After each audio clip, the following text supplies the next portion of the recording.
कलीह प्रशप्तु भवती स जागृद द्वापर युगम कर्म शुभयूत त्रेता विरचमस्तु कृतम युगम।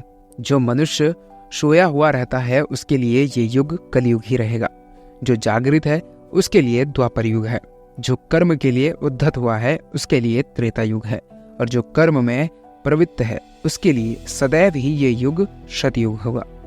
अर्थात मनुष्य अपने आचार व्यवहार से ही अपने लिए युग का निर्माण कर लेता है। मित्रों, अति निद्रा की गणना प्रमाद की श्रेणी में की गई है, लेकिन जो मनुष्य अपना कल्याण चाहता है उसे कभी भी ब्रह्म मुहूर्त में निद्रा की अवस्था में नहीं होना चाहिए, उसे हमेशा ही ब्रह्म मुहूर्त में उठ जाना चाहिए। वर्तमान में समय को लेकर सेकंड, मिनट, घंटे, दिन रात, माह, वर्ष, दशक और शताब्दी तक की धारणा प्रचलित है, लेकिन हमारे हिंदू धर्म में एक अणु, त्रिश्रेणु, तुष्टि, वेधा, लावा, निमेष, क्षण, काष्ठा, लघु, दंड, मुहूर्त, प्रहर, दिवस, पक्ष, माह, ऋतु, अयन, वर्ष, दिव्य वर्ष, युग, महायुग, मनवंतर, कल्प और अंत में 2 कल्प मिलकर ब्रह्मा जी का एक दिन और एक रात तक की समय पद्धति निर्धारित है। हिंदू धर्म के अनुसार दिन रात मिलकर 24 घंटे होते हैं और इन 24 घंटों में 8 प्रहर होते हैं, जो कि दिन के 4 प्रहर होते हैं, पूर्वाह्न, मध्याह्न, अपराह्न और सायंकाल। इसी प्रकार रात्रि के 4 प्रहर होते हैं, प्रदोष, निशित, त्रियाम और उषा। हर प्रहर 3 घंटे का होता है और इसका शुरुआत सूर्योदय से माना जाता है।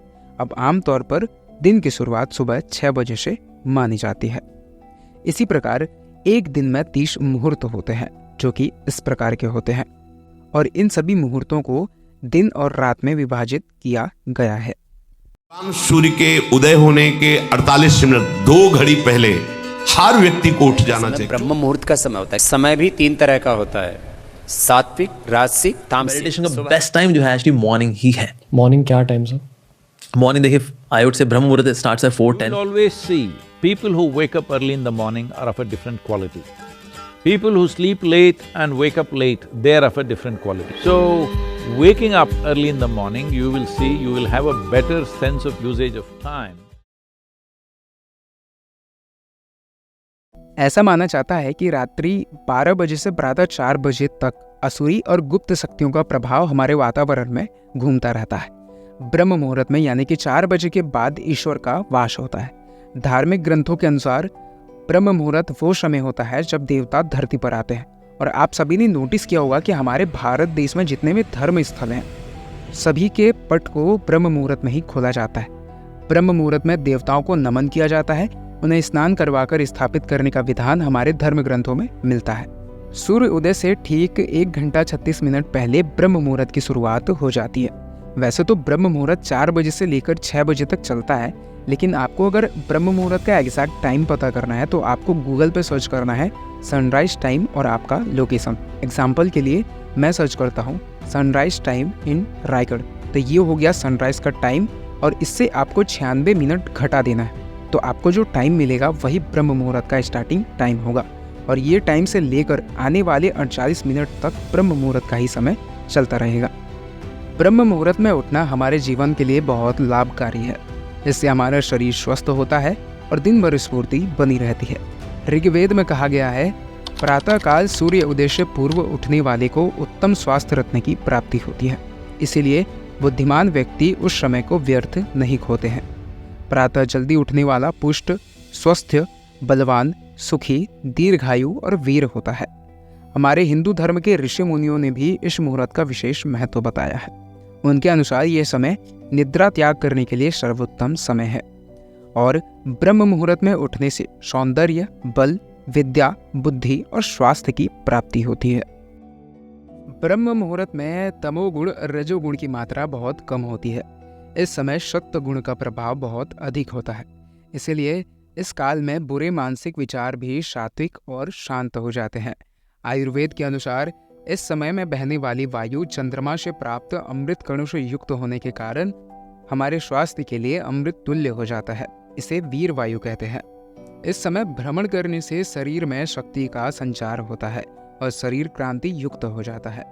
हम प्रातः सोकर उठते हैं तो यही अमृत वायु हमारे शरीर को स्पर्श करती है। इस वायु के स्पर्श मात्र से हमारे शरीर में तेज, बल, शक्ति, स्फूर्ति और मेधा का संचार होने लगता है, जिससे मन प्रसन्न और शांत हो जाता है। इसके विपरीत अगर हम देखें तो जो व्यक्ति देर रात तक जागता है और देर सुबह सोकर उठता है, उसे यह लाभकारी वायु प्राप्त नहीं होता है, जिसके कारण से शारीरिक और मानसिक स्वास्थ्य से वो पीड़ित होता रहता है। ब्रह्म मुहूर्त में किया गया स्नान सर्वश्रेष्ठ फल भी देता है। ब्रह्म मुहूर्त में स्नान करने से पर ब्रह्म परमात्मा का चिंतन करें तो वह स्नान ब्रह्म स्नान कहलाता है, और अगर देव नदियों का स्मरण करें तो वह स्नान देव स्नान कहलाता है।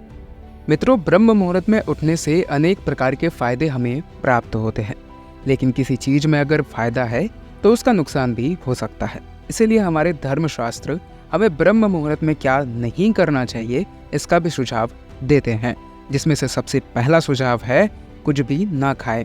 ब्रह्म मुहूर्त में भोजन करने से हमारे शरीर में बीमारियां उत्पन्न होने लगती है, जिससे आगे चलकर हमारा शरीर कमजोर होने लगता है। इसका दूसरा सुझाव है कोई तनावपूर्ण गतिविधि बिल्कुल भी ना करें।